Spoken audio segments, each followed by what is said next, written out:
Assalamualaikum warahmatullahi wabarakatuh. Halo teman-teman. Perkenalkan, nama saya Pertiwi Nursanti, NPM A1G023057 dari kelas 3B kelompok 5. Video kali ini untuk memenuhi tugas dari mata kuliah konsep dasar IPA Biologi yang diampu oleh dosen pengampu yaitu Bapak Ferry Noperman, MPD. Nah, di video kali ini saya akan membahas sedikit tentang masalah yang kelompok kami angkat dan juga solusi, juga keterkaitannya terhadap topik keahlian saya, yaitu anivisuan. Nah, sebelum kita masuk ke solusi dan keterkaitannya, kita harus membahas masalahnya terlebih dahulu nih teman-teman. Mengapa kita harus membahas masalah yang terlebih dahulu?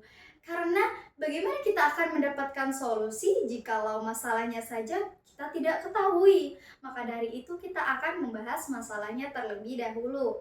Nah, untuk masalah ini apa sih yang kelompok kami angkat ini? Nah, masalah yang kelompok kami angkat ini merupakan pencemaran di sungai, teman-teman. Nah, banyak kan pencemaran di sungai itu. Pencemaran apa ini yang diangkat ini? Nah, pencemaran yang kami angkat ini merupakan pencemaran limbah karet yang berada di Bengkulu Utara, teman-teman nih. Sungainya ada di Bengkulu Utara. Nah, kenapa kok bisa tercemar limbah karet?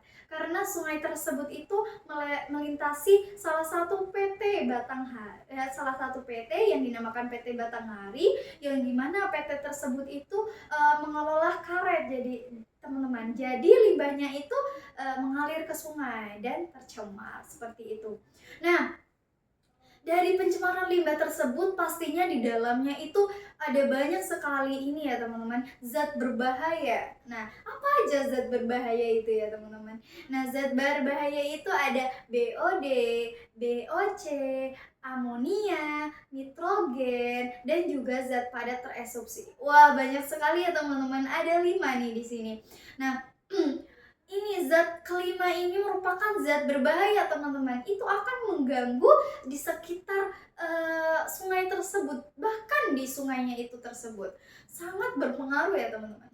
Nah, untuk di topik keahlian saya yaitu anivisuan, anatomi fisiologi hewan, atau yang biasa didengar itu struktur dan fungsi tubuh pada hewan.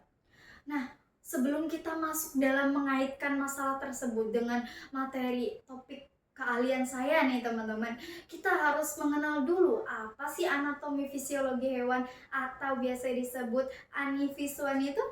Nah, anatomi fisiologi hewan itu berkaitan dengan adaptasi terhadap lingkungan mereka dan juga proses kehidupan, bantu proses kehidupannya teman-teman. Nah, anivisuan ini atau anatomi fisiologi hewan ini terbagi menjadi beberapa bagian nih teman-teman, yaitu ada bagian utama nih teman-teman, ada sistem pernapasan, sistem pencernaan, sistem reproduksi, sistem saraf, dan masih banyak lagi ya teman-teman. Nah, kita balik lagi nih untuk mengaitkan dengan topik keahlian saya dengan masalah yang kami angkat tadi, yaitu pencemaran limbah. Apa sih keterkaitannya dengan topik keahlian saya ya teman-teman, yaitu anivisuan, anatomi fisiologi hewan.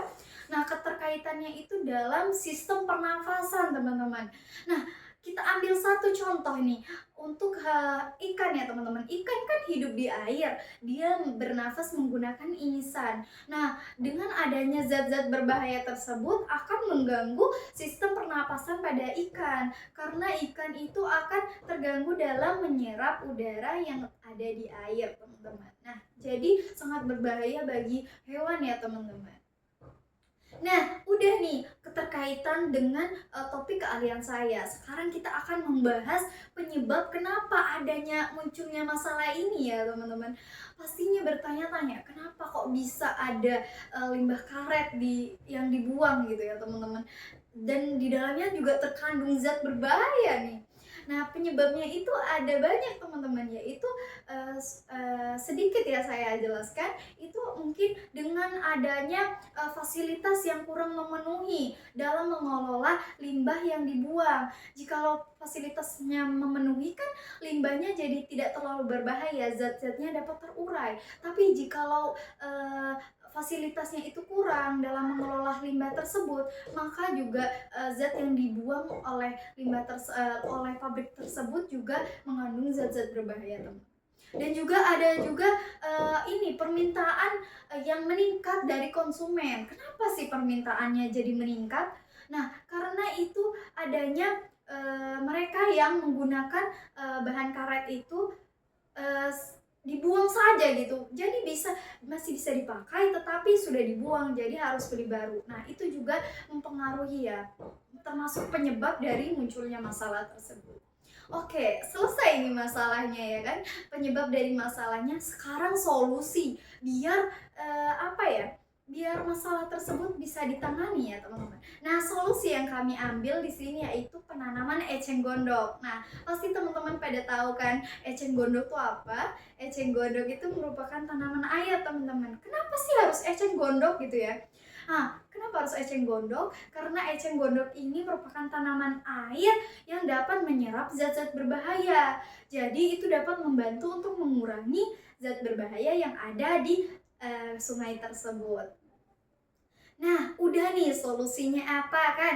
Nah, selanjutnya kita membuat program nih teman-teman. Nah, program apa sih yang kita akan buat di sini? Yang akan kita bahas ya teman-teman. Nah, di sini kami mempunyai nama program yaitu Eceng Entok teman-teman. Nah, kok Eceng Entok? Kok ada entok? Kenapa programnya ada entoknya kayak gitu kan? Nah, karena eceng gondok ini kita akan olah teman-teman. Karena dengan adanya eceng gondok kan dapat berkembang biak secara pesat. Nah, jikalau pesat itu juga akan menyebabkan masalah baru. Jadi makanya kita harus melihat solusinya apa biar eceng gondok ini tidak penuh lagi gitu. Makanya kita akan membuat program Eceng Entok, mengurangi eceng gondok di sungai tersebut, yaitu mengelola eceng gondok itu menjadi pakan entok. Makanya dinamakan eceng entok. Seperti itu teman-teman.